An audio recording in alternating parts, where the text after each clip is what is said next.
मैं परवीन कातोला राजगुरु नवोदय क्लासेज में आप सभी का स्वागत करती हूँ। तो प्यारे साथियों, आज हम एक नया टॉपिक पढ़ने जा रहे हैं जिसका नाम है गुणनखंड और गुणज, यानी फैक्टर एंड मल्टीपल। तो सबसे पहले हम चर्चा करेंगे गुणनखंड यानी भाजक या गुणक हम उसे कहते हैं, फैक्टर जिसे कहते हैं। तो सबसे पहले जानते हैं कि गुणनखंड किसे कहते हैं। गुणनखंड यानी अपवर्तक भी कह सकते हैं, गुणनखंड को हम अपवर्तक भी कह सकते हैं, ठीक है। और फैक्टर या भाजक भी कह सकते हैं या गुणक भी कह सकते हैं, चारों की बात एक ही, चारों ही नाम एक ही है। गुणनखंड को हम अपवर्तक भी बोलते हैं, ठीक है। गुणनखंड को हम भाजक भी बोल सकते हैं और गुणनखंड को हम क्या बोल सकते हैं, गुणक भी बोल सकते हैं, ठीक है, गुणक, ठीक है। तो गुणनखंड क्या होते हैं, तो किसी संख्या को, कोई भी संख्या हो, किसी संख्या को पूर्णतः विभाजित, पूर्णतः विभाजित का मतलब होता है पूरा पूरा भाग जाना चाहिए, पूर्णतः विभाजित का मतलब पूरा पूरा भाग जाए। किसी संख्या को पूर्णतः विभाजित करने वाली संख्याएं, जितनी भी संख्या उसको विभाजित करेगी, उस संख्या में जितनी भी संख्याओं का भाग जाएगा उस संख्या का गुणनखंड कहलाती। क्या कहलाती? उस संख्या का गुणनखंड या अपवर्तक कहलाती, या यूं कहे कि फैक्टर कहलाती, ठीक है। जैसे देखिए 18 एक संख्या है हमारे पास, ठीक है, किसी संख्या को पूर्णतः विभाजित करने वाली संख्या, ठीक है। संख्या की बात कर रहे हैं, कोई सी भी संख्या हो सकती हो, ठीक है। तो 18 में एक का भाग जाता है 18 बार, ठीक है। 2 का भी जा रहा है, इसमें 2 से भी पूरा पूरा जा रहा है, 2 नाम 18, ठीक है। 3 का जा रहा है, 3 छंग 18, 4 का नहीं जाता, 5 का भी नहीं जाता, भाज्यता के नियम ने जान ली इसलिए पता है 5 का भी नहीं जाएगी, काय का अंक 8 है, ठीक है। 6 का जा रहा है 36 18, ठीक है, क्योंकि 2 और 3 में 2 और 3 का भाग जा रहा है, इसका मतलब उसमें 6 का भी जाएगा, ये हमने बाध्यता के नियम में जाना था, ठीक है। 6 के बाद 7 के पारी में 18 नहीं आते, यानी 7 से भाग जाता है नहीं 18 में। 7 के बाद 8 का भी नहीं जा रहा, उसके बाद किसका जा रहा है, 9 का, 9 दूनी 18, ठीक है। 9 के बाद 10 का नहीं जाता, 11 का नहीं जाता, 12 का, 13 की जगह 18 का ही जाता है, 18 एकम 18, ठीक है। इसको आप ऐसे भी कर सकते हैं कि 1 का भाग कितनी बार गया, इसमें 18 बार, ठीक है। तो पीछे से 18 हो गए, 2 का भाग कितनी बार गया, 9 बार, 2 नाम 18, ठीक है। तो इधर से 9 तक आ गए, 9 से लेकर 18 के बीच में कोई संख्या से भाग नहीं जाएगा, ठीक है। तो जल्दी आसान हो जाएगा। और 3 का भाग कितनी बार, 6 बार, और 3 के बीच में क्या बच गए, 4 और 5, 4 5 जा रहा है, नहीं इसका मतलब है कितना हो गए इसके गुणनखंड, या हम भाजक कहें या हम गुणक कहें या अपवर्तक कहें, तो कितने अपवर्तक हो गए इसके, 1 2 3 4 5 6, 18 कितने अपवर्तक हो गए, 6 अपवर्तक हो गए, ठीक है। समझ में आए। ऐसे ही किसी और भी संख्या का हम निकाल सकते हैं, जैसे मान लो हम 15 का निकाले, ठीक है। तो 15 में 1 का भाग जाता है, ठीक है, 15 बार, ठीक है। फिर यहाँ पर 15 लिख लीजिए, 15 बार जा रहा है, इस 15 लिख लीजिए, ठीक है। 1 का भाग कितनी बार जाता है, 15 बार, ठीक है। 2 का भाग जाता है, 15 में नहीं जाता है, क्योंकि इकाई का अंक क्या होना चाहिए, 0 2 4 6 8 9, 2 का नहीं जा रहा। 3 का जाता है, क्या जाता है, 3 पंजे 15, तो ये 5 बार गया, ठीक है। 3 का भाग कितनी बार गया, 5 बार। अब इधर से देखिए 1 और 3 इधर से बोल रहे, पीछे से 15 और 5 पे आ गए हम। 5 पे आने का मतलब है कि 5 से लेकर यानी 14 तक कोई भी संख्या से, 5 के बाद 6 से लेकर 14 तक में किसी का भी भाग इसमें नहीं जाएगा, ठीक है। तो 1 का भाग 15 बार गया, 3 का गया 5 बार, 3 के बीच, 3 और 5 के बीच में देखो 4 आते हैं, 4 का भाग जाता है क्या, नहीं जाता 15 में, ठीक है। तो कितने हो गए इसके भाजक या कई अपवर्तक, कितने हो गए, 1 2 3 4 अपवर्तक हो गए, ठीक है, इस तरीके से। और दूसरे तरीके से कैसे निकाल सकते हैं वो भी बताएंगे। छोटी संख्या को इस तरीके से निकाल ले, बड़ी संख्या कैसे निकालेंगे जब हम अभी प्रश्न करेंगे तब आपको अच्छे से समझ में आ जाएगा, ठीक है। आप ये समझिए बस कि गुणनखंड किसे कहते हैं, तो किसी भी संख्या में जितनी भी संख्याओं का भाग जाता है, यानी वो संख्या जितनी भी संख्याओं से पूरी पूरी बार विभाजित हो जाती है, वही उसके क्या कहलाते हैं, गुणनखंड कहलाते हैं, या भाजक या फैक्टर कहलाते हैं, ठीक है। अब गुणनखंड की क्या क्या विशेषता होती है ये भी आपको ध्यान में रखना है, यानी प्रॉपर्टीज ऑफ फैक्टर्स, ठीक है। ये उदाहरण बता दिए, उसी से समझिए, पूरी 4 जो बातें लिखी उनको मैं एक एक समझा रही हूँ आपको, कि एक प्रत्येक संख्या का गुणनखंड है या होता है, इसीलिए बोल सकते हैं कि एक प्रत्येक संख्या का गुणनखंड। कहने का मतलब है कि 1 का भाग सभी संख्याओं में जाता है, 1 का भाग जब किसी संख्या में लगाएंगे तो पूरा पूरा जाएगा, ठीक है। जैसे देखिए इसमें भी 1 आया था, इसमें भी 1 आया था, और किसी का भी आप निकालेंगे गुणनखंड तो एक तो प्रत्येक संख्या का गुणनखंड होता है, कह सकते हैं फैक्टर होता है, ठीक है। 1 का भाग सभी संख्याओं में पूरी पूरी बार जाता है, ठीक है। दूसरी बात समझिए, प्रत्येक संख्या के गुणनखंडों की संख्या निश्चित होती है, निश्चित मतलब फिक्स है कि इतनी होगी, ना उससे एक ज्यादा ना उससे एक कम होगी। कैसे देखिए, जैसे 18 के हमने भाजक निकाले यानी गुणनखंड निकाले, अपवर्तक निकाले, तो कितने आए थे? 6 आए थे। ठीक है, तो इसके 6 के 7 भी नहीं होंगे और 6 से 5 भी नहीं होंगे। फिक्स है यानी निश्चित है। ठीक है, यहाँ पर देखिए 15 के कितने आए? 1 2 3 4, 4 ये 4 से ज्यादा नहीं होंगे, इससे ज्यादा और कोई संख्या नहीं होगी जिसमें 15 का भाग चला जाए। ठीक है, कोई सी भी संख्या से 15 विभाजित नहीं होगी, केवल 1 3 5 और 15 से। तो फिक्स है, इसके 4 है, इसके 6 है। ठीक है, प्रश्न ऐसे पूछा जाता है कि 18 के कितने गुणनखंड होते हैं, 18 के कुल कितने गुणनखंड होते हैं, तो संख्या दे दे, 5 होते हैं, 6 होते हैं, 8 होते हैं, 9 होते हैं। अभी प्रश्न करेंगे तब सारी चीज और अच्छे से समझ में आ जाएगी। ठीक है, तो दूसरी बात समझ में आ गई कि प्रत्येक संख्या के गुणनखंडों की संख्या क्या होती है? निश्चित होती है। क्या होती है? निश्चित होती है। ठीक है, समझ में आ गया। तीसरी बात है कि किसी संख्या के गुणनखंड या तो उस संख्या से छोटे या बराबर होते हैं, बड़े कभी नहीं होंगे। ठीक है, या तो उस संख्या से छोटे होंगे या उस संख्या से बड़े होंगे। देखिए आप उदाहरण पे 18 के जितने भी अपवर्तक हमने लिखे गुणनखंड, या तो 18 के बराबर है या 18 से छोटे हैं। 1 2 3 6 9 ये सब 18 से छोटे हैं। ठीक है, 15 के हमने लिखे, 15 या तो 15 के बराबर है या 15 छोटे हैं, 5 3 1 जो भी इसके अपन ने गुणनखंड निकाले थे। ठीक है, तो बात यही है कि किसी संख्या के गुणनखंड या तो उस संख्या से छोटे या बराबर होते। तीसरी बात समझ में आ गई। चलिए चौथी बात है कि प्रत्येक संख्या स्वयं का गुणनखंड होती है। प्रत्येक संख्या क्या होती है? स्वयं अपना एक गुणनखंड होती है। ठीक है, जैसे 18 गुणनखंड निकाल तो 18 स्वयं अपना एक गुणनखंड होती है। ठीक है, प्रत्येक संख्या स्वयं का गुणनखंड होती है, यानी अपने का ही गुणनखंड होती है। यानी 18 का भाग 18 में जाएगा, जैसे 15 का भाग 15 में जाएगा। तो स्वयं संख्या अपना क्या होती है? गुणनखंड होती है। प्रत्येक संख्या स्वयं का गुणनखंड होती है। ठीक है, चारों बात आपको समझ में आ गई अच्छे से कि गुणनखंड किसे कहते हैं। ठीक है, गुणनखंड कैसे निकालते हैं ये पता चल गया आपको, और गुणनखंड की क्या क्या विशेषता होती है, क्या क्या इसकी प्रॉपर्टीज होती है ये भी आपको पता चल गया। आप चाहो तो स्क्रीनशॉट ले सकते हैं इसका। ठीक है, उसके बाद हम आगे बढ़ेंगे। तो इसके बाद हम चर्चा करते हैं उभयनिष्ठ गुणनखंड किसे कहते हैं, यानी कॉमन फैक्टर किसे कहते हैं, कैसे निकाला जाता है। ठीक है, उभयनिष्ठ गुणनखंड यानी कॉमन फैक्टर्स किसे कहते हैं, तो 2 या 2 से अधिक संख्याओं के समान गुणनखंडों को उभयनिष्ठ गुणनखंड कहते हैं। जो दोनों में ही समान हो वो उनके क्या कहलाएंगे? उभयनिष्ठ गुणनखंड यानी कॉमन फैक्टर कहलाएंगे। कैसे समझिए इसको,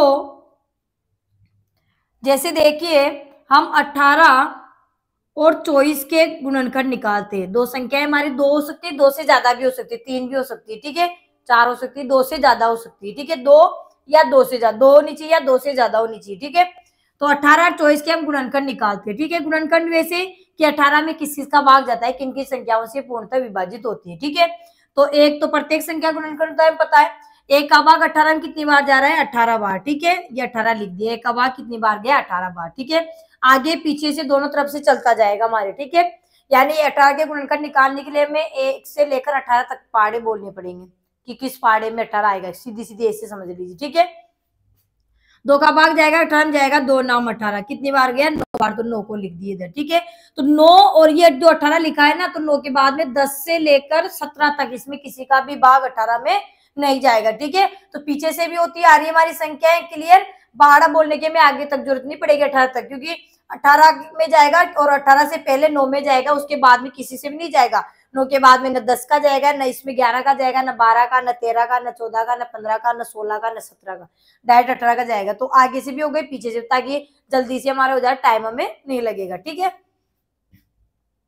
3 का भाग जाता है कि 18 में, तो जाता है 3 से, 3 छंग 18, तो इधर 6 आ गया। ठीक है, तो 9 से पहले किसका जाएगा? 6 का ही जाएगा। इधर से भी आ रहा है, पीछे से भी आता है।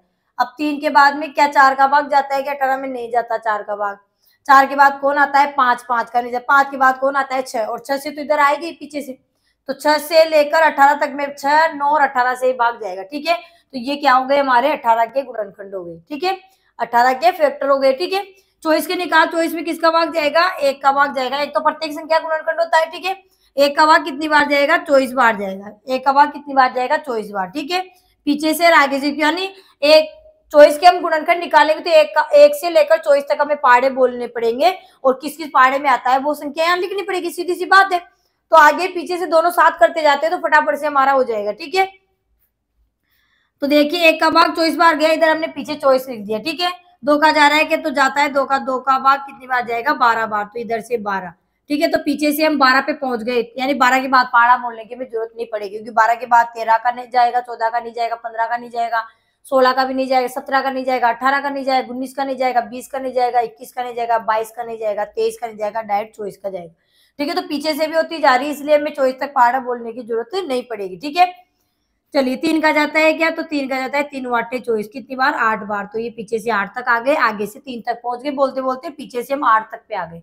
ठीक है, 3 के बाद 4 का जाता है क्या, तो जाता है 4 एकम 4, 4 छक्के 24। ठीक है, 4 के बाद कौन आता है, 5, 5 का जाएगा ही नहीं 24 के बाद, 24 से विभाजित नहीं होगी ना 5, 5 का भाग जाएगा नहीं इसमें, भाग जाने को हम गुणनखंड बोलते हैं, भाग ही तो देना है, सीधी सी बात है, पूरा पूरा जाना चाहिए।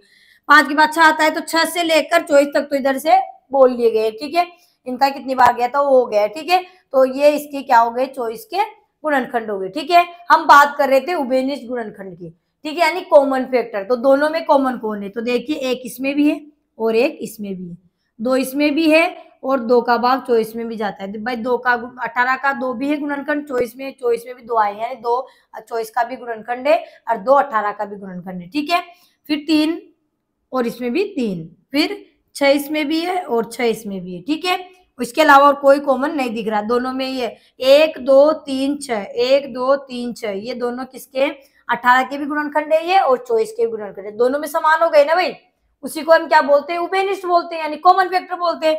तो हम यहाँ लिख सकते हैं कि 18 24 के उभयनिष्ठ गुणनखंड, उभयनिष्ठ गुणनखंड बराबर है 1 2 3 और 6, ये इसके उभयनिष्ठ गुणनखंड कौन कौन से हैं, 1 2 3 और 6। ठीक है, 1 2 3 6 ये क्या होंगे, 18 और 24 के उभयनिष्ठ गुणनखंड होगी। ठीक है, और इसमें पूछ लिया जाए कि इसका सबसे बड़ा गुणनखंड क्या होगा, 18 24 का सबसे उभयनिष्ठ गुणनखंड, सबसे बड़ा उभयनिष्ठ गुणनखंड, तो क्या बताएंगे कि 6 होगा, क्या होगा, 6 होगा। कितने होंगे, तो 1 2 3 4, कौन कौन से होंगे, 1 होगा, 2 होगा, 3 होगा, 6 होगा। कैसे प्रश्न पूछ सकते हैं, जैसे अभी प्रश्न करेंगे तो आपको अच्छे से समझ में आ जाएगा। ठीक है, एक और उदाहरण से आप समझ सकते हैं, एक और उदाहरण करते हैं, जैसे 20 और 25 के निकाल लेते हैं। ठीक है, 20 और 25 के हम क्या निकाल लेते हैं, गुणनखंड। ठीक है, तो 20 में किसका भाग जाता है, 1 का जाएगा, कितनी बार जाएगा, 20 बार जाएगा, ये लिख दिए 20।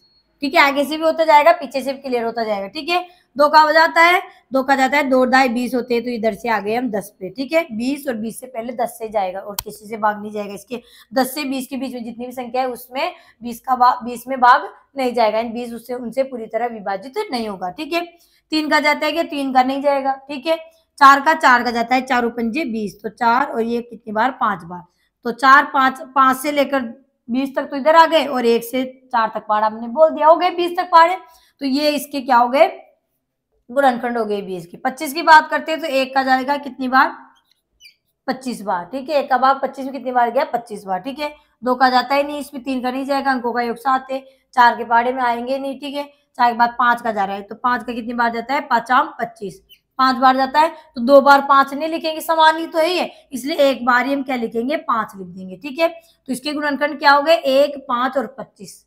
ठीक है, 5 2 बार क्यों नहीं निकाल, क्यों 2 बार हो जाएगा ना, 5 का भाग 5 में कितनी बार जाता है, 25 में कितनी बार जाता है, 5 बार, 5 25। ठीक है, तो 2 बार लिखेंगे, तो 2 बार गिनने में थोड़ी आएगा, एक बार ही गिनेंगे ना, एक संख्या को 2 बार थोड़ी लिखेंगे। ठीक है, तो इसके गुणनखंड हो गए 1 5 और 25, क्या हो गए, 1 5 25। अब हमें क्या निकालना है, उभयनिष्ठ यानी कॉमन फैक्टर निकालने, तो 1 इसमें भी है, 1 इसमें भी है, 5 इसमें भी है और 5 इसमें भी है। ठीक है, तो हम लिख सकते हैं कि 20 25 के उभयनिष्ठ गुणनखंड कितने हैं, 1 और 5। पूछे कितने हैं, 2 है, कौन कौन से हैं, तो 1 और 5 ऐसे बताना है। ठीक है, कैसे प्रश्न पूछे, ऐसे पूछे कि कितने होते हैं, तो उभयनिष्ठ गुणनखंड कितने हैं, 2 है, कौन कौन से हैं, तो 1 और 5 है।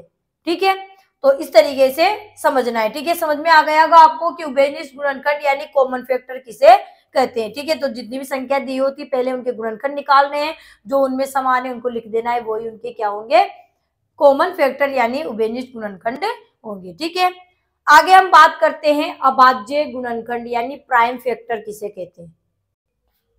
अभाज्य गुणनखंड यानी प्राइम फैक्टर, ठीक है। अभाज्य गुणनखंड यानी प्राइम फैक्टर किसे कहते हैं, तो किसी संख्या के गुणनखंड यदि अभाज्य हो, उसके गुणनखंड क्या हो, अभाज्य हो, केवल क्या हो, अभाज्य, यानी केवल उन संख्या अभाज्य संख्याओं का ही उनमें भाग जाता हो, किसी संख्या में केवल अभाज्य संख्याओं का ही भाग दिया जाए, ठीक है, केवल अभाज्य संख्याओं का ही भाग दिया जाए, यानी उसके गुणनखंड सारे अभाज्य हो तो उन्हें क्या कहते हैं, अभाज्य गुणनखंड कहते हैं, ठीक है, यानी केवल अभाज्य संख्याओं का ही भाग लगाया जाए, ठीक है। तो देखिए कैसे करेंगे, जैसे आपने हमें यहाँ पर जैसे मान लेते हैं कि 36 के अभाज्य गुणनखंड निकालने, प्रश्न ऐसे आ जाए कि 36 के अभाज्य गुणनखंड कौन कौन से हैं या कितने होते हैं, ठीक है। तो 36 के अभाज्य गुणनखंड निकालेंगे, गुणनखंड नहीं निकाल रहे, नाम आया है अभाज्य गुणनखंड, दोनों चीजों में अंतर है, गुणनखंड और अभाज्य गुणनखंड में अंतर है, इसलिए लिखा रही हूँ, ठीक है, क्योंकि जब हम अभाज्य गुणनखंड करना सीख जाएंगे तो हम लघुत्तम समाप्रत्यय और महत्तम समाप्रत्यय को भी बहुत अच्छे से क्लियर कर पाएंगे, जो हम नेक्स्ट टॉपिक में पढ़ने वाले हैं, ठीक है। इसलिए पहले मैं आपको गुणनखंड, गुणज वगैरह जो भी है वो सारी चीजें आपके क्लियर कर दूंगी, ठीक है, ताकि आगे आपको कोई परेशानी नहीं आए, ठीक है। तो 36 के अभाज्य गुणनखंड करने यानी केवल अभाज्य ही संख्याओं का भाग देना है। अभाज्य संख्या किसे कहते हैं, तो ये हमने बहुत अच्छे से जान लिया था, ठीक है। जो साथी ने इस वीडियो को डायरेक्ट देख रहे हैं वो पहले संख्या पद्धति या नंबर सिस्टम से जितने भी वीडियो है 10-12 जितने भी क्लासें बनाई थी, वीडियो बनाए थे, उनको आप देखोगे तो आपको नंबर सिस्टम पूरा कंप्लीट समझ में आ जाएगा, ठीक है। तो यहाँ पर अभाज्य संख्या किसे कहते हैं, तो जिस संख्या में एक और स्वयं का ही भाग जाता है उसे हम अभाज्य संख्या कहते हैं, ठीक है। तो अभाज्य संख्या कहाँ से शुरू होती है, 2 से, ठीक है। सबसे छोटी अभाज्य संख्या की बात करें तो 2, 2 के बाद 3, फिर 5, फिर 7, फिर 11, 13, 17 इस तरीके से चलेगी, ठीक है। तो केवल अभाज्य संख्याओं का ही भाग लगाना है, ठीक है, इसलिए यहाँ नाम है अभाज्य गुणनखंड, केवल अभाज्य गुणनखंड करनी है, ठीक है। तो 2 का भाग जाता है, तो भाजकता की नियम भी हमने जान लिए, तो इकाई अंक 6 2 का भाग जाएगा कितनी बार, 2 एकम 2, 1 शेषल बच गए 16 हो गए, 2 8 16 यानी 18 बार, फिर 2 का जा रहा है 2 9 18, जब तक 2 का जाएगा 2 का देते जाएंगे। अब 9 आ गए, 9 में 2 का भाग जाता है क्या, तो नहीं जाता है, तो 2 के बाद 2 से बड़ी अभाज्य संख्या कौन सी है, 3 है, ठीक है। 3 का भाग जाता है कि 9 में, तो आप कहोगे जाता है, तो 3 का भाग 9 में कितनी बार जाता है, 3 3 या 9, फिर 3 का भाग 3 में जाएगा एक बार, 3 एकम 3, ठीक है। तो कब तक करना है, जब तक नीचे 1 नहीं आ जाए, ठीक है। अब हम लिख सकते हैं यहाँ पर कि 36 के गुणनखंड, क्या लिख सकते हैं हम, 36 के अभाज्य गुणनखंड बराबर क्या होंगे, 36 के अभाज्य गुणनखंड 2 गुणा में 2 गुणा में 3 गुणा में 3, ठीक है। इसके अभाज्य गुणनखंड क्या हो गए हमारे, 2 गुणा में 2 गुणा में 3 गुणा में 3, ठीक है, ये हो गए। यही कह सकते हैं कि 4 हो गए इसके अभाज्य गुणनखंड, कितने होंगे, 4, 1 2 3 4, 2 गुणा में 2 गुणा में 3 गुणा में 3 को वैसे भी लिख सकते हैं, इसको हम 2 की घात 2 लिख सकते हैं, क्योंकि 2 2 बार आया है और 3 2 बार आया है, तो इसको 3 की घात 2 भी हम लिख, क्योंकि प्रश्न में कभी ऐसे भी आ जाए तो आप कंफ्यूज मत होइए, 2 2 2 3 3 आया है ना, तो 2 को हम 2 की घात 2, 3 को 3 की घात 2, यानी 2 बार, घात 2 का मतलब है कि 2 बार लिखा गया है, ठीक है। घात 3 का मतलब है कि 3 बार आया, ठीक है। और भी सीख सकते हैं हम, जैसे देखिए 60 के निकालते हैं हम, क्या निकालते हैं, 60 के अभाज्य गुणनखंड, 60 में 2 का भाग जाता है क्या, तो आप कहोगे जाएगा, क्योंकि इकाई का अंक क्या है हमारे, 0 है, ठीक है। तो 2 का भाग कितनी बार, 2 3 6, 0 बार गया, भाग टूट गया 0, 30 बार, फिर 2 का जा रहा है कि अभी जब तक 2 का जाएगा तब तक 2 का देते रहेंगे, और कहां से शुरू करेंगे, सबसे छोटी अभाज्य संख्या, सबसे छोटी अभाज्य संख्या कौन सी है, 2 है, ठीक है। 2 से शुरुआत की तो 30 बार किया, फिर 2 का भाग जा रहा है क्या, तो जाएगा, क्योंकि इकाई का अंक 0, 2 एकम 2 शेषल बच गए 1, यानी ये वही भाग है जो हम ऐसे करते थे ना छोटे थे तब, पहली दूसरी में, तो वही भाग है। जैसे 2 का भाग 60 में लगाया तो 2 3 6 कितने बच गए, 0 आगे उतारे 0, भाग नहीं गया, भाग टूट गई 0, वही है। फिर 2 का भाग देंगे हम, किस 30 बार चल गया, 30 में देंगे हम 2 का भाग, तो 2 का भाग 30 में दिए 2 एकम 2 कितने बच गए 1, आगे उतारे 0, 10 हो गए, 2 पंजे 10, 15 बार गया, बस वही बात है, ठीक है। बस इसका लिखने का तरीका इस तरीके से हो जाएगा, ठीक है, बात वही है, ठीक है। तो 2 एकम 2 शेषल बच गए 1, आगे उतारे 0, 10 हो गए, 2 पंजे 10 यानी 15 बार गया, ठीक है। क्या अभी भी 2 का भाग जा रहा है क्या, 15 में, तो नहीं जाएगा, ठीक है। 2 के बाद अभाज्य संख्या कौन सी, 3, क्या 3 का जाएगा क्या, तो 3 के बाद में जाएगा, 3 का भाज्यता का नियम है कि अंकों का योग कर लो, तो 5 रेखा होते हैं, 6 में 3 का भाग जाता है तो 15 में भी जाएगा, ठीक है। तो 3 से 3 पंजे 15, फिर 5 आ गया, 5 अभाज्य संख्या है। तो देखो अभाज्य संख्या जब आ जाए आपके, तो अभाज्य संख्या में स्वयं का ही भाग जाता है। जैसे अभाज्य संख्या 5 आ गई, 7 आ गई, या 11 आ गई, 13 आ गई, कुछ भी आ गए नीचे, तो उसमें आपको किसी का भाग देना, क्योंकि अभाज्य संख्या में स्वयं का ही भाग जाता है, किसी और का भाग नहीं जाता है। तो 5 में 5 का जाएगा 5 एकम 5। तो हम यहाँ लिख सकते हैं कि 60 के अभाज्य गुणनखंड क्या है हमारे, 2 गुणा में 2 गुणा में 3 गुणा में 5। ठीक है, तो इसको हम कैसे लिख सकते हैं, अगर घात के रूप में लिखे तो 2 की घात 2 गुणा में 3 की घात 1 गुणा में 5 की घात 1, यानी एक बार आया ना, इसलिए यहाँ पे घात 1 लगा सकते हैं। ठीक है, तो इस तरीके से लिखते हैं, इस तरीके से लिख सकते हैं। तो हम बता सकते हैं कि इसके कितने आ गए हमारे अभाज्य गुणनखंड, 1 2 3 4 आ गए। कितने आ गए, 4 आ गए हमारे। ठीक है, और भी कर सकते हैं हम, जैसे 125 के कर लेते हैं। किसके, 125 के। ठीक है, तो 125 में 2 का जाएगा क्या, तो 2 का तो नहीं जाएगा, क्योंकि इकाई का अंक 5 है। हमने पढ़ा था कि इकाई का अंक 0 2 4 6 8 हो, वो संख्या 2 से विभाजित होती है, तो 2 से नहीं जाएगी। फिर 2 के बाद उससे बड़ी अभाज्य संख्या 3, क्या 3 का जाएगा क्या, तो 3 का नियम है कि अंकों के योग में 3 का चला गया तो संख्या 3 से विभाजित हो जाती है। तो अंकों का योग करते हैं, 5 2 7 7 1 कितने हो गए 8, तो 8 में 3 का नहीं जा रहा, इसका मतलब 125 में 3 का भी नहीं जाएगा। ठीक है, 3 के बाद अभाज्य संख्या कौन सी आती है, 5, क्या 5 का जाएगा क्या, 5 का अभाज्यता का नियम क्या कहता है कि इकाई का अंक क्या होना चाहिए, 0 या 5 हो, तो संख्या 5 से विभाजित हो जाती है। ठीक है, तो 5 का चला जाएगा, 5 दूनी 10, शेषल बच गए 2, आगे उतारे 5, तो कितने हो गए 25, 5 25। फिर 25 में किसका जाएगा, 5 का ही जाएगा, 5 25, और 5 में 5 एकम 5। तो यहाँ हम लिख सकते हैं कि 125 के गुणनखंड क्या है हमारे, अभाज्य गुणनखंड 5 गुणा में 5 गुणा में 5, जिसको हम 5 की घात 3 भी लिख सकते हैं। ठीक है, आई होप आपको समझ में आ गया होगा कि अभाज्य गुणनखंड का मतलब है केवल अभाज्य संख्याओं का ही भाग लगाया जाता है, भाज्य संख्याओं का नहीं लगाया जाता। ठीक है, तो हमने गुणनखंड पढ़े, उभयनिष्ठ गुणनखंड पढ़े और अभाज्य गुणनखंड पढ़े। ठीक है, अब बात करते हैं हम कि एग्जाम में कैसे प्रश्न पूछे जाते हैं।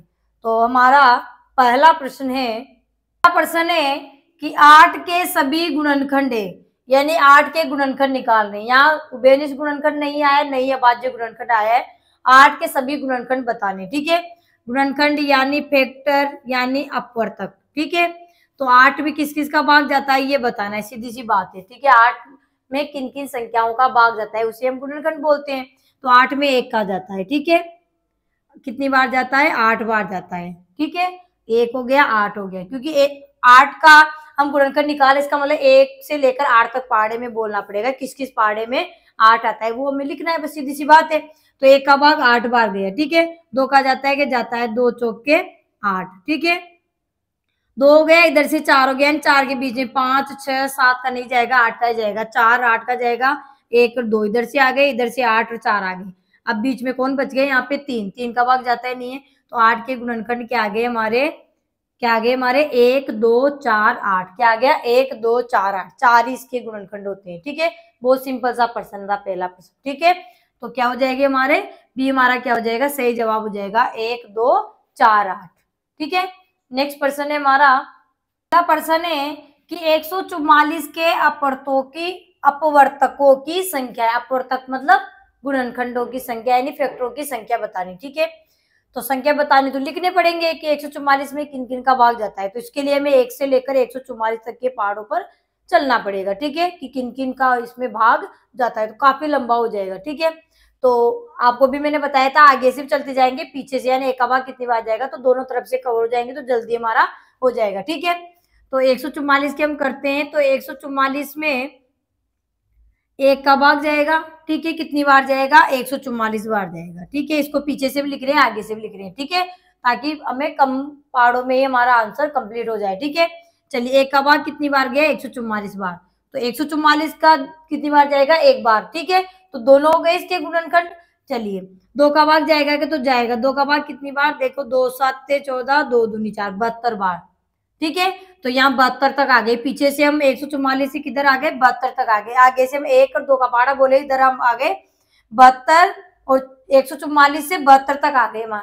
इसका मतलब है कि 72 से बीच में, 72 से लेकर 144 के बीच में जितनी भी संख्या है ना, उनमें से किसी का भाग 144 में नहीं जाएगा। 144 से वो विभाजित, 144 उस संख्या से विभाजित नहीं होगा। ठीक है, इसका मतलब हम 72 तक पहुंच गए इधर तो। ठीक है, आगे हम 2 तक ही आए।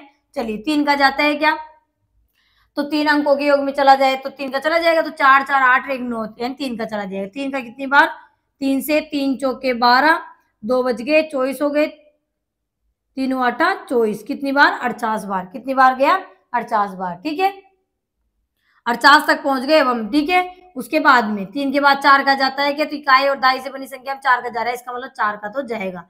4 का कितनी बार, 4 3 12, ठीक है, 2 बज गए, 4 छंग 24 यानी 36 बार गया। 4 का भाग कितनी बार गया, 36 का। यानी जब उल्टा करेंगे ना कि 1 का भाग 144 बार गया, 144 का 1 बार जाता है।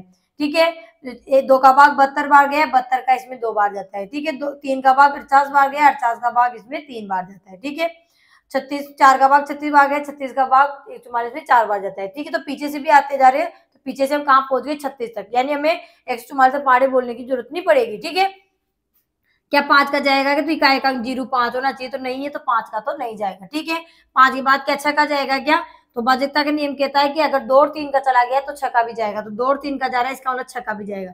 6 का कितनी बार जाएगा, लिखते हैं 6 दूनी 12, 2 बज गए 24 हो गए, 6 चौके 24 यानी 24 बार। ठीक है, 6 का हो गया। 6 के बाद 7 का जाएगा क्या, तो 7 का नहीं जाएगा। ठीक है, क्योंकि 7 दूनी 14, 4 से 7 का नहीं जाएगा। उसके बाद क्या 8 का जाएगा क्या, तो 8 से हम करेंगे तो 8 का चला जाएगा, इकाई सैकड़ा 3 ही संख्या है, तो 8 का चला जाएगा इसमें।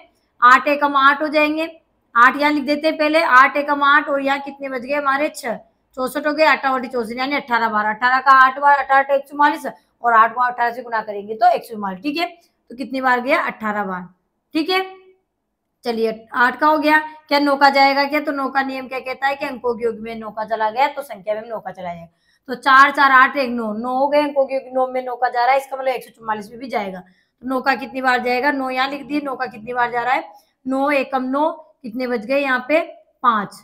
ठीक है, तो 54 हो गए, 9 छिकी 54 यानी 16 बार चला गया। ठीक है, चलिए 9 के बाद 10 का जाएगा क्या, तो इकाई का अंक 0 होगा तभी 10 का जाएगा। ठीक है, 11 का जाएगा, तो 11 का नहीं जाएगा, क्योंकि ये विषम स्थानों को जोड़ेंगे तो 4 1 5, और ये सम पे तो 5 में 4 गए, तो यहाँ पर 1, तो हमारा 11 का नियम कहता है कि सम और विषम स्थानों के अंकों का अंतर 0 या 11 हो तो संख्या 11 से विभाजित होती है। 11 का तो नहीं जाएगा। 11 के बाद क्या 12 का जाएगा क्या, तो 12 का जाएगा, क्योंकि 12 का तो ये वर्ग ही होता है। ठीक है, तो 12 का चला जाएगा। ठीक है, 12 कितनी बार जाएगा, 12 एकम 12, 2 बज गए, 12 दूनी 24, तो 12 का 12 बार ही जाएगा। ठीक है, तो इधर भी क्या आ जाएंगे, 12 तक आ जाएंगे। ठीक है, तो यहाँ 2 बार हम नहीं लिखेंगे, इसलिए एक बार यहाँ लिख दिया, इधर लिखने की जरूरत नहीं है। ठीक है, 12 का 12 बार चला गया, तो 12 के बीच में कोई संख्या नहीं बची, तो यानी ये जितने भी लिखे हैं ये इसके क्या हो गए, गुणनखंड हो गए। ठीक है, 144 के गुणनखंड हो गए। समय तो लगाए, लेकिन तरीका ये दूसरा तरीका बताऊंगी, आप तसल्ली रखिए। ठीक है, एक तरीका तो ये हो गया। ऐसे भी आप एक से करते जाओगे तो काफी लंबा हो जाएगा, मैंने उससे भी छोटा थोड़ा शॉर्ट कर दिया है तरीका, कि आगे पीछे की लिखते जाओ तो आपको केवल 12 के पाड़े बोलने की जरूरत पड़ी, ज्यादा बोलने की जरूरत नहीं पड़ी। ठीक है, अब इनको गिन लीजिए, कितने हो गए, 1 2 3 4 5 6 7 8 9 10 11 12 13 14 15, यानी 144 के कुल कितने अपर्तक हो गए या गुणनखंड हो गए, 15 होते हैं। 144 कितने अपर्तक होते हैं, 15, यानी 144 में 15 संख्याओं का भाग जाता है। ठीक है, एक तरीका तो ये हो गया। ठीक है, अब दूसरा तरीका देखिए जो आपको बहुत ही बेनिफिट देने वाला है, बहुत ही शानदार, बहुत ही जल्दी हो जाएगा आपका क्वेश्चन। तो 144 के क्या कर लीजिए, अभाज्य गुणनखंड निकाल लीजिए। दूसरा तरीका देखिए, अब 144 के क्या निकाल लीजिए, अभाज्य गुणनखंड। तो 2 का भाग जा रहा है, 2 का 2 7 14, 2 बज गए, 2 दूनी 1, 2 7 14 पूरा पूरा चला गया ना, 4 2 दूनी 4, 72 बार। फिर 2 का जा रहा है 2 3 6 1 बज गया, 36 बार। 36 दूनी 72 होते हैं, 2 से कितनी बार, 18 बार। ठीक है, 18 दूनी 36, 2 से 2 नाम 18, 2 का नहीं जाएगा, अब 3 का जा रहा है, 3 3 9, और 3 एकम 3। ठीक है, तो हमारे 144 के गुणनखंड क्या है, हमारे 144 गुणनखंड आए 2 गुणा में 2 गुणा में 2 गुणा में 2 गुणा में 1 2 3 4 बार, 1 2 3 4, और 3 गुणा में 3। ठीक है, ये इसके बाद जो गुणनखंड आ गए। आगे देखिए, यहां तक हो गया। इसको हम कैसे लिख सकते हैं, 2 कितनी बार आए, 4 बार, इसको हम 2 की घात 4 लिख सकते हैं, और 3 कितनी बार आए, 2 बार, तो इसको हम 3 की घात 2 लिख सकते हैं। ठीक है, यहां तक समझ लीजिए। ठीक है, सबसे पहले क्या करना है, जब छोटी संख्या आए तब तो आप इस तरीके से कर लोगे, कोई दिक्कत नहीं। जैसे बड़ी आ गई 144, तो कहीं किसी पहाड़े को देने में चूक हो गई, किसी पहाड़े बोलने में बोला नहीं, मान लो 6 छूट गया हमसे, या 4 छूट गया, 12 छूट गया, 24 छूट गया, कोई भी छूट गया तो गलत हो जाएंगे। क्योंकि यहाँ पर देखिए गुणनखंड 14 है, 15 है, 16 है, अगर छूट गया एक ज्यादा लिखने में आ गया तो 18 हो जाए, 16 भी आ सकते हैं, एक कम लिखने में आ गया तो 14 भी आंसर, तो हमारा बिल्कुल एक्यूरेट आंसर निकले। इसके लिए देखिए ये तरीका आपको बहुत बेस्ट होगा। ठीक है, तो अभाज्य गुणनखंड कर लिए, केवल अभाज्य संख्याओं का भाग देना था, अभाज्य गुणनखंड नहीं कहते हैं। तो अभाज्य गुणनखंड किए तो दो कितनी बार आए, 4 बार, तो दो की घात 4 लिख दिए। 3 कितनी बार आए, 2 बार, तो 3 की घात 2 लिख दी। यहाँ तक समझ में आया। देखिए अब इसके बाद क्या करना है कि इनके जो घात लगी है, अब क्या करना है, जो बात आपको यहाँ लिख रही हूं मैं कि घातों में एक जोड़कर गुणा कर लेते हैं। क्या निकालने के लिए, अपवर्तक। अपवर्तक निकालने के लिए अब आप कहोगे कि अपवर्तक है, यहाँ भाज्य गुणनखंड कर दिया, तो ये तरीका है इनका करने का। ठीक है, अपवर्तक निकालने यानी अपवर्तकों की संख्या निकालनी, गुणनखंडों की संख्या निकालनी है, तो उस संख्या के गुणनखंड कर दीजिए और उनकी जो घात आएगी घातों में एक जोड़कर गुणा कर देना है। अब यह लाइन समझ में नहीं आएगी, अब समझिए। इसके घात कितनी लग रही है, 4, 4 में क्या जोड़ देना है, 1 जोड़ देना है। ठीक है, इसको ब्रैकेट में रख लीजिए। ठीक है, यहाँ पर घात क्या लग रही है हमारे, 2 में क्या जोड़ देना है, 1 जोड़ देना है। घातों में 1 जोड़ के किसमें जोड़ना है, केवल घात में। तो यहाँ घात 4 लग रही थी, 4 में 1 जोड़ दिया। ठीक है, यहाँ घात लग रही थी 2 में 1 जोड़ दिया और उनको क्या कर लेना है, गुणा कर देना है। तो ये दोनों को गुणा कर दिया। ठीक है, बोर्ड मास का नियम अपनाएंगे तो पहले जोड़ेंगे, तो 4 में 1 जोड़े तो 5, गुणा में 2 में 1 जोड़े तो 3, तो 3 को 5 से गुणा किया तो 15, या 5 को 3 से गुणा किया तो 15। तो यहाँ तो देखो बहुत टाइम ही नहीं लगा, इतना पाड़ा बोलने की जरूरत ही नहीं पड़ी। ठीक है, तो इस तरीके से हम इसके अपवर्तक निकाल सकते हैं। इस तरीके से आपके बेस्ट रहेगा। ठीक है, ये तरीका मैंने आपको बता दिया कि आगे पीछे की साथ साथ लिखते जाएंगे तो हमें कम पहाड़े बोलने की जरूरत पड़ेगी, यानी हमें यहाँ तक केवल 12 तक पहाड़े की बोलने की जरूरत पड़ी, क्योंकि आगे ऑटोमेटिक हो गया, क्योंकि आगे से पीछे की तरफ भी हम करते हुए चल रहे हैं, तो हमें 12 तक पहाड़े बोलने की जरूरत नहीं, पीछे वाली संख्या हमारे अपने आप ही आ गई। ठीक है, यानी 12 के बाद हम 13 से लेकर यहाँ तक बोलने की जरूरत नहीं पड़ी, क्योंकि यहाँ 16 से लेकर 144 तक ऑटोमेटिक ही हो गया। ठीक है, तो ये तरीका भी कर सकते हैं, चाहो आप इस तरीका कर सकते हो, ये आपका अच्छा रहेगा, क्योंकि इससे भी बड़ी संख्या आ जाए, हजारों में आ जाए तो हजारों तक करने में काफी टाइम लग जाएगा। तो केवल आपको भाज्य गुणनखंड निकालने हैं, उसके बाद में उनको घातों के रूप में लिखना है और घात में 1 जोड़कर क्या कर लेना है, गुणा कर लेना है। ठीक है, तो हमारा आंसर हो जाएगा यहाँ पर सी, 15 हमारा इसका आंसर हो जाएगा। नेक्स्ट प्रश्न है कि 360 के गुणनखंडों की संख्या है। ठीक है, 360 यानी गुणनखंड निकालेंगे, यानी 1 से लेकर 360 तक के पहाड़ों को देखना पड़ेगा कि किन किन का भाग इसमें जाता है, काफी लंबा हो जाएगा।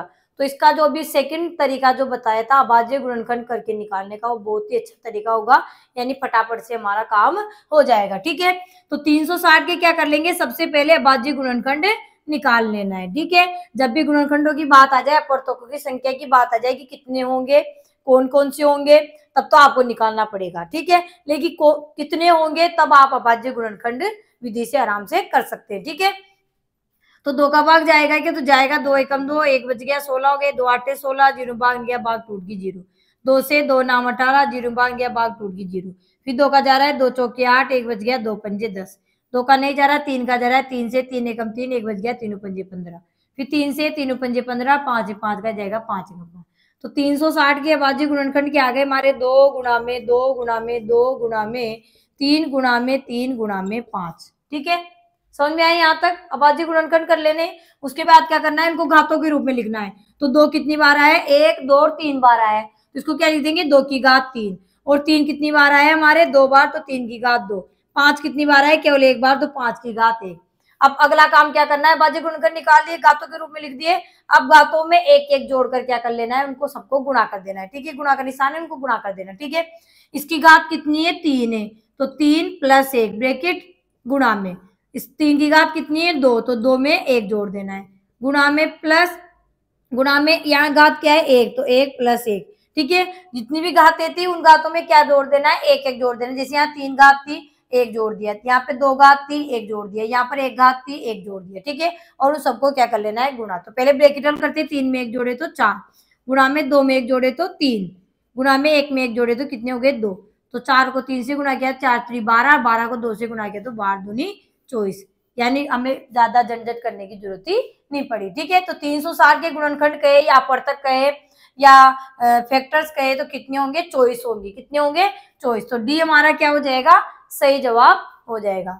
नेक्स्ट क्वेश्चन है हमारा, प्रश्न है कि 225 के कुल अपवर्तकों की संख्या है। ठीक है, तो कुल अपवर्तकों की संख्या पूछा है, तो 225 की क्या निकाल लेंगे, अभाज्य गुणनखंड निकाल लेंगे। ठीक है, 2 का भाग जा रहा है क्या, तो नहीं जाएगा क्योंकि काय का अंक 5 है। क्या 3 का जा रहा है क्या, तो 5 2 7 7 और दोनों अंकों का योग हो रहा है और अंकों के योग में 3 का जा रहा है, तो इसमें भी जाएगा। तो 3 का देंगे, 3 7 21, 1 बच गया, 15 हो गए, 3 पंजे 15, 7 और 5 12 होते, तो फिर 3 का जा रहा है, 3 दूनी 6, 1 बच गया, 3 पंजे 15। अब 3 का नहीं जा रहा, 25 में 5 का जा रहा है, 50 25, 5 एकम 5। तो 225 के अभाज्य गुणनखंड क्या है, 3 गुणा में 5 गुणा में 5।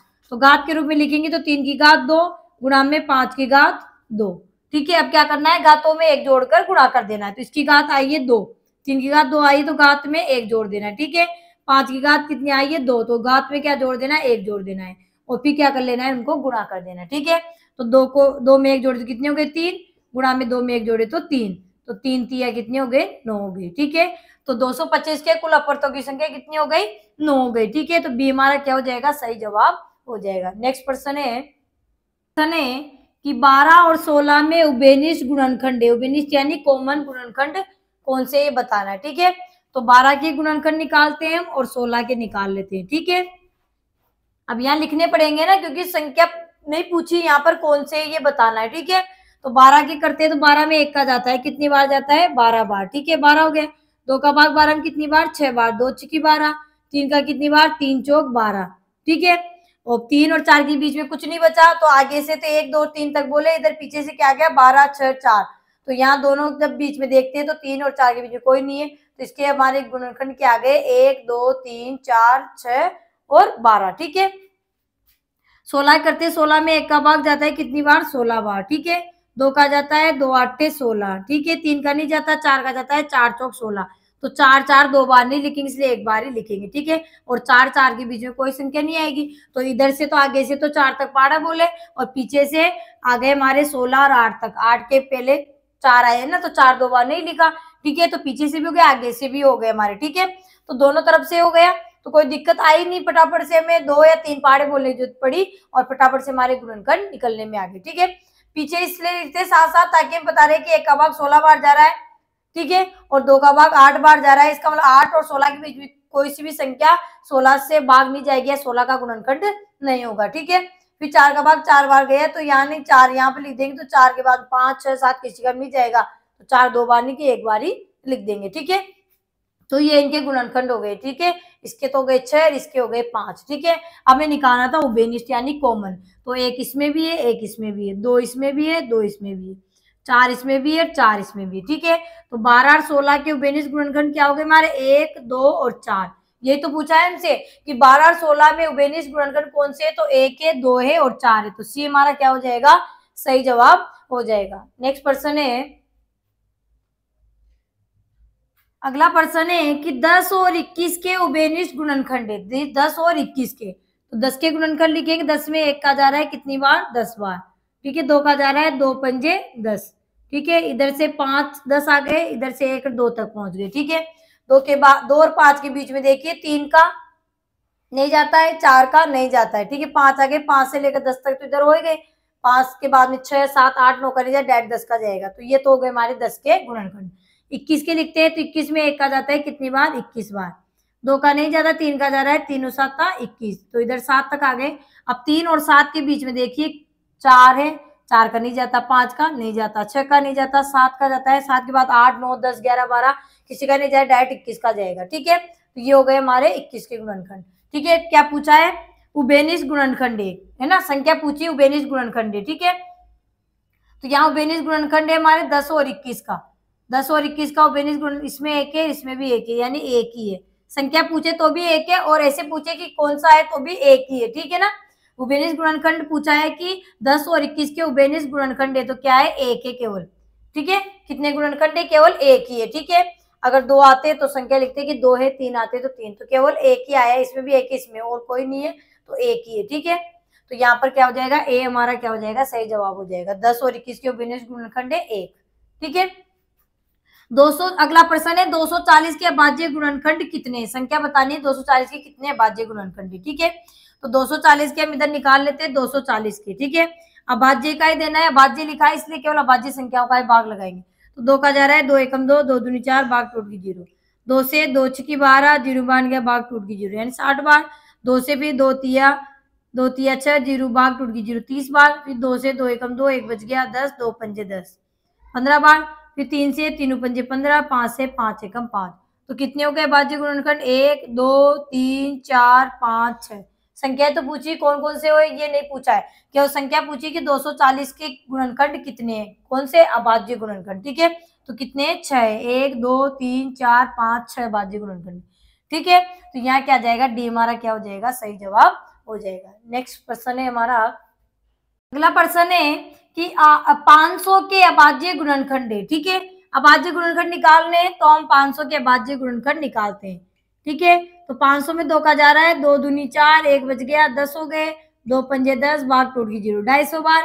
2 से 2 एकम 2, 2 दूनी 4, 1 बच गया 0 हो गए, 10 हो गए, 2 पंजे 10। ठीक है, 2 का नहीं जा रहा, 3 का जा रहा है क्या, तो 5 2 7 1 8। ठीक है, तो 3 का तो नहीं जाएगा, 3 के बाद अभाज्य संख्या कौन सी आती है, 5। 5 का जाएगा के, तो इकाई का अंक 5 है, तो 5 का तो जाएगा। भाजकता के नियम सारे हमने पढ़ लिए, 2 से लेकर 11 तक पूरे कंप्लीट पढ़ लिए, इसलिए कोई दिक्कत आपको नहीं आएगी। ठीक है, तो 5 का जा रहा है, 5 से 5 दूनी 10, 2 बज गए 25 हो गए, 5 25 25 बार, 25 पंजे, ऐसे भी कर सकते हैं आप, 250 दूनी 500, 125 दूनी 250, 25 पंजे 125। फिर 25 में 5 का जाएगा 5 25, और 5 में 5 का ही जाएगा 5 एकम 5। तो अभाज्य गुणनखंड के आ गए हमारे, तो हम लिख सकते हैं 2 गुणा में 2 गुणा में 5 गुणा में 5 गुणा में 5, ये हमारे अभाज्य गुणनखंड आए। ठीक है, तो यहाँ पर जब हम इन गुणनखंडों को गुणा करेंगे तो आंसर वही हमारा क्या आएगा, 500 ही आएगा। ठीक है, तो देखिए अगर यहाँ पर देखिए पहला है ये हमारा मिल रहा है। ठीक है, दूसरे के हम गुणा करते हैं, 4 पंजे 20, 20 पंजे 100, 100 पंजे 500। तो गुणनखंड जब गुणा करते हैं तो 500 तो आएंगे। यहाँ पर देखिए 10 से 10 डाय 100, 100 को 5 से गुणा 500 आ जाएंगे। 2 दूनी 4, 4 पंजे 20, और 20 को 25 से गुणा करेंगे तो 500 आ जाएंगे। ठीक है, तो सभी में 500 तो आ रहे हैं। ठीक है, लेकिन हमें यहाँ केवल अभाज्य गुणनखंड की बात की है, तो यहाँ पर देखिए बी ऑप्शन क्यों नहीं आएगा, क्योंकि बी में 4 आ गया, जो कि 4 क्या है, एक भाज्य संख्या है, एक क्या है, भाज्य संख्या है। सी क्यों नहीं आएगी, सी में 10 10 आए, वो भाज्य संख्या है। और डी क्यों नहीं आएगा, डी में 25 क्या है, भाज्य संख्या है। सभी के गुणनखंड जब गुणा करेंगे गुणनखंडों को तो आंसर तो 500 आएगा, लेकिन यहाँ बात हो रही अभाज्य की, ये बात आपको ध्यान में रखनी है। अभाज्य की बात हो रही, इसका मतलब है कि ए हमारा क्या होगा, सही जवाब होगा। ठीक है, ऐसा प्रश्न एग्जाम में पूछा जा चुका है। ठीक है, तो आपको ध्यान रखना है गुणनखंड कौन से पूछे, भाज्य पूछे या भाज्य पूछे, कौन से पूछे। ठीक है, तो यहाँ पर हमारे भाज्य तो पूछेगा नहीं, अभाज्य आएगा या फिर गुणनखंड आएगा, सीधी सी बात है। तो अभाज्य गुणनखंड कौन से होंगे, ए वाला हमारा आंसर हो जाएगा। इनको गुणा करने पर भी 500 आएंगे, लेकिन यहाँ अभाज्य की बात हो रही तो यहाँ 4 जो गुणनखंड आया था वो भाज्य है, या 10 10 भाज्य है, या 25 भाज्य है। ठीक है, तो अभाज्य बात आई तो केवल अभाज्य ही होने चाहिए गुणनखंड। ठीक है, वैसे नेक्स्ट प्रश्न है कि 1000 के अभाज्य गुणनखंड है, तो 1000 के अभाज्य गुणनखंड निकाल लेंगे हम। तो 1000 में कितनी बार, 2 का भाग 500 बार। फिर 2 से भी किया था यहाँ पर कितनी बार, 250 बार। फिर 2 से कितनी बार, 125 बार। फिर 5 से कितनी बार, 25 बार।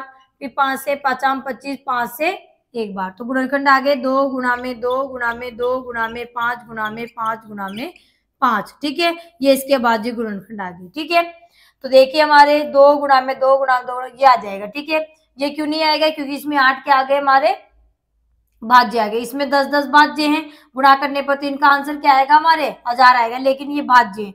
इसमें देखिए 4 हमारे क्या आ गया, भाज्य आ गया, इसलिए ए बी और डी हमारा गलत हो जाएगा, केवल सी होगा, क्योंकि यहाँ बात आई है अभाज्य की। तो 1000 के भाज्य गुणनखंड क्या हो जाएंगे हमारे, ये हो जाएंगे 2 गुणा में 2 गुणा में 2, 5 गुणा में 5 गुणा में 5। तो सी हमारा क्या हो जाएगा, सही जवाब हो जाएगा। ठीक है, नेक्स्ट प्रश्न है, अगला प्रश्न है कि 7 की घात 5 गुणा में 9 की घात 7 गुणा में 11 की घात 9 के अभाज्य गुणनखंड कुल कितने। यहाँ बात आई अभाज्य, इसको समझना है आप, अभाज्य गुणनखंड कुल कितने होंगे। ठीक है, तो यहाँ पर देखिए पहली संख्या है 7 की घात 5, यानी कोई संख्या होगी उसके गुणनखंड हमें निकाल रखे, दे रखे पहले से, केवल हमें उनकी संख्या गिनकर बतानी है। ठीक है, तो 7 कितनी बार है, उसमें 5 बार। यहाँ पे 9 कितनी बार आया है, 7 बार। और 11 कितनी आया है, 9 बार। ठीक है, ठीक है, घात से घात का मतलब ये होता है। लेकिन यहाँ बात आई है अभाज्य की, बात किसकी आई है? अभाज्य की। तो यहाँ 7 तो भाज्य, कोई दिक्कत नहीं है, 11 भाज्य, कोई दिक्कत नहीं है, लेकिन 9 क्या है? हमारे भाज्य। तो यहाँ जब अभाज्य की बात आई है तो इसको भी अभाज्य के रूप में हमें तोड़ना पड़ेगा या अभाज्य गुणनखंड के रूप में लिखना पड़ेगा। तो 9 का अभाज्य गुणनखंड करेंगे तो 3 तिया 9 होंगे, ठीक है, 3 3 को करेंगे, ठीक है। यानी 9 के जब हम करते हैं तो 9 से क्या होगा? 3 तिया 9, 3 एकम 3, यानी 3 3 का टुकड़ा हमें करना पड़ेगा, इसको अभाज्य गुणनखंड के रूप में तोड़ना पड़ेगा, ठीक है। तो हम कैसे लिखेंगे?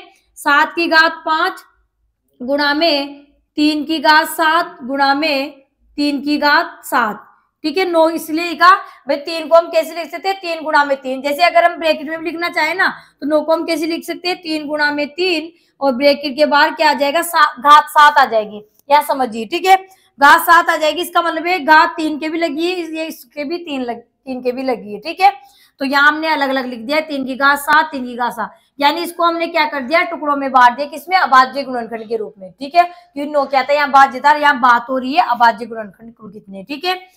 और यहाँ पर 11 तो भाज्य है, तो 11 की घात 9। अब हम इसको क्या कर लेना है? गिन लेना है, ठीक है। अभाज्य गुणनखंड कुल कितने हो गए तो गिन लेना है। तो 7 कितनी बार आया? 5 बार। तो 5 जो भी घातें लग रही है इनको तो जोड़ेंगे ना, तो 7 कितनी बार आया? 5 बार, तो 5 हो गए। 3 कितनी बार? 7, 7 ही हो गए, 3 7 बार फिर ये हो गए। और 11 कितनी बार आया? 9 बार। तो कितने हो गए? 5 7 7 9, ये इसके कुल गुणनखंड हो गए, ठीक है।